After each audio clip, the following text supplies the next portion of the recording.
Let's talk about couples relationship. What are some signs of a healthy relationship? Okay. To start with, I think it's been trending for I think 2-3 years now. Red flag, green flag. हाँ. I think हमें इन सबको एक बार side रखना चाहिए.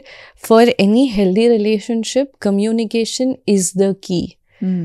For both the partners, अगर आप अपने emotions express कर पा रहे and at the same time दूसरा पार्टनर उसको सुन के समझ पा रहा है, that is a complete communication. कई बार ऐसा होता है जब मैं अपने क्लाइंट्स को बोलती हूँ when as couples they come to me कि आप आप कम्युनिकेट करना, they come for the next sitting and they are like मैं तो बोलिया, मैं बोलती गई, मेरे को ये फील हो रहा है, मुझे ऐसा हो रहा है, या लड़का बोल रहा है मैंने इतना बताया कुछ फ़र्क ही नहीं पड़ा.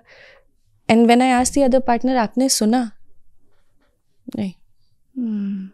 तो एक्सप्रेस करना जितना ज़रूरी है उतना ही उस चीज़ को समय दे के सुनना और समझना भी ज़रूरी. That's a complete circle of communication. So it's speaking, expressing and listening both. तो आप जब कम्युनिकेट कर पाते हो definitely that's a sign of healthy relationship. And again एक बाउंड्री अपने एज अ कपल बना के रखना कि this is something which is a boundary for us as a couple. इसमें no other person enters. No friend, no parent, no child, no one. This is just us as a unit, as a couple. Of course, फिर ये boundary थोड़ी dilute होगी eventually for the close ones and then eventually for society. But there has to be a very clear boundary that this is us as a unit, as a couple, because we have decided to stay together. ये हमारा decision है कि हम एक दूसरे के साथ रहेंगे. तो एक boundary.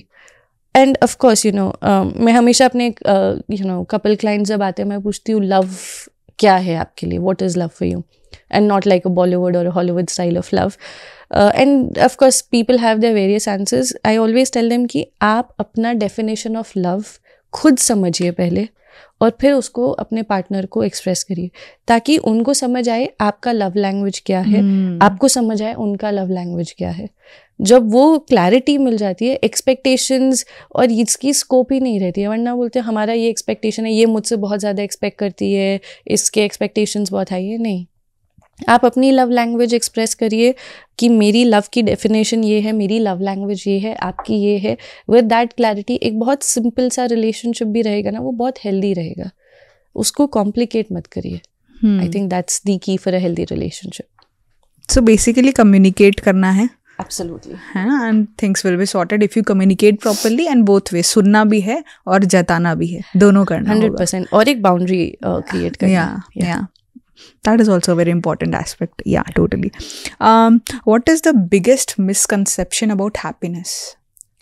That happiness is something that you get by doing this, going here, buying this, or achieving this. No. Happiness is a journey. And most importantly, happiness is a decision. It's a choice. There's a very beautiful book, Happiness is a Decision, by Sister Shivani also. I always recommend that book. That helps you understand that it's not one thing that can give you happiness. A, it's a choice. And B, it's a journey. एक दिन में आप जो feel करो, that's joy. It's not happiness. Happiness तो बहुत long term है. So that is happiness. And joy is different. आप joyful हो सकते हो. You can be chirpy, you can be cheerful. But happiness is way deeper and way intense. So yeah. So yeah, people confuse a lot between joy and happiness. 100%. Happiness is very long term.